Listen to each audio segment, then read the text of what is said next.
കോഴിക്കോട് നഗരത്തിൽ വളരെ മുമ്പ് തന്നെ കോളേജ് പഠനകാലം മുതൽക്കും അതിനു മുമ്പ് തന്നെ പരിചയമുള്ള സുഹൃത്തുക്കളുടെ കുടുംബ സുഹൃത്തുക്കളുടെ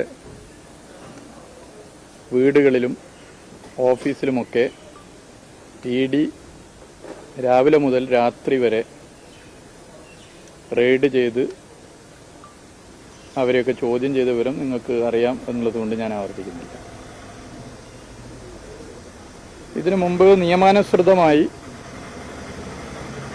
ഒരു ഇൻഡിവിജ്വൽ എന്നുള്ള നിലയിൽ ടി വീണ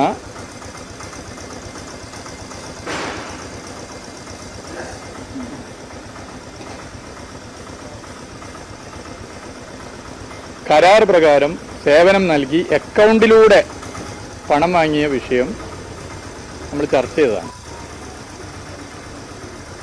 അപ്പോൾ ആ വിഷയവുമായി ബന്ധപ്പെട്ട് ഒരുപാട് വാർത്തകളും ഒരുപാട് കാര്യങ്ങളൊക്കെ തന്നെ വന്നിരുന്നു. അതിനോട് പൊതുവെ നിയമപരമായി നേരിടാനുള്ള തീരുമാനം കൈക്കൊണ്ടതിൻ്റെ ഭാഗമായി പ്രതികരിച്ചിട്ടില്ല. കാരണം നിയമപരമായി നേരിടുന്ന ഒരു വിഷയത്തിൽ കയറി ഓരോ കാര്യങ്ങളിലും ഓരോ വരുന്ന വാർത്തകളിലും അതുമായി ബന്ധപ്പെട്ട വിഷയങ്ങളിലും പ്രതികരിക്കുക എന്ന് പറഞ്ഞാൽ അതൊരു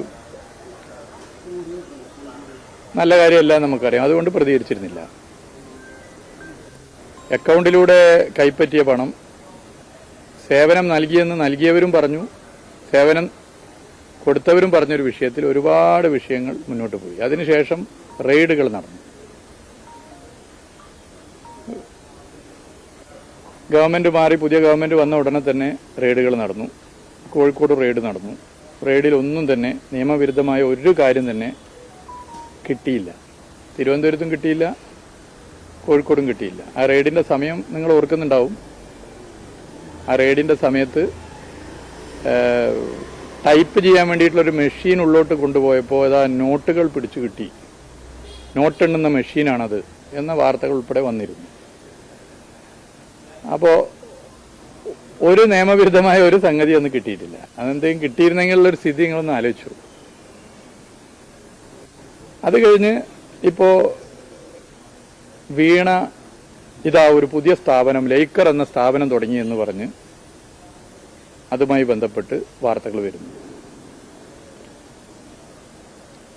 അതൊരു പുതിയ സ്ഥാപനം ഒന്നല്ല. സംശയം ഉണ്ടെങ്കിൽ എൻ്റെ നോമിനേഷൻ പേപ്പർ നോക്കിയാൽ മതി. എന്തെങ്കിലും ഒളിച്ചു വെച്ച് തുടങ്ങിയ ഒരു സ്ഥാപനമല്ല, പരസ്യപ്പെടുത്തിയാണ് നോമിനേഷനിൽ എഴുതിയ സ്ഥാപനം. വീണ എന്ന് പറഞ്ഞാൽ ഒരു സ്വതന്ത്ര വ്യക്തിയാണ്. അവർ ഒരു ബിസിനസ് നടത്തരുത് എന്ന് ഭരണഘടനാപരമായി ആർക്കും പറയാൻ പറ്റില്ല. പിന്നെ അവരുടെ കുടുംബ പശ്ചാത്തലത്തിന്റെ ഭാഗമായി സർക്കാരിനെ സ്വാധീനിച്ചോ മറ്റു സ്വാധീനങ്ങളിലൂടെയോ ബിസിനസ് നടത്തുന്നതാണ് തെറ്റ്. അതും ഈ സ്ഥാപനവുമായി ബന്ധപ്പെട്ട് പരിശോധിക്കാവുന്നതാണ്. അപ്പൊ അതിന്റെ ഒരു കാര്യങ്ങൾ പിന്നീട് നടന്നു.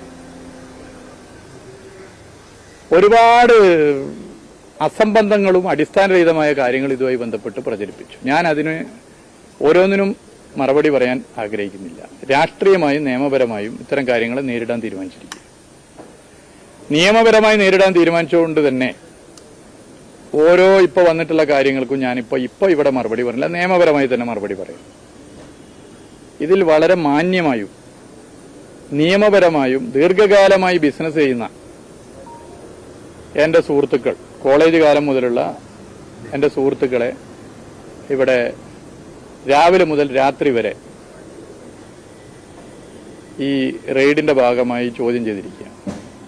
നിയമപരമായും മാന്യമായിട്ടാണ്. അവരെ പറ്റി നിങ്ങൾക്കൊക്കെ അന്വേഷിച്ചറിയും. കോഴിക്കോട് ദീർഘകാലമായി ബിസിനസ് ചെയ്യുന്നവരാണ് അവരൊക്കെ. എല്ലാ വിഭാഗം ആളുകളുമായിട്ട് നമുക്കൊക്കെ ബന്ധമുണ്ട്. അത് പഠനകാലത്തെ ബന്ധമുണ്ട്, സാമൂഹിക രാഷ്ട്രീയ പ്രവർത്തനത്തിന്റെ ഭാഗമായിട്ട് ബന്ധമുണ്ട്.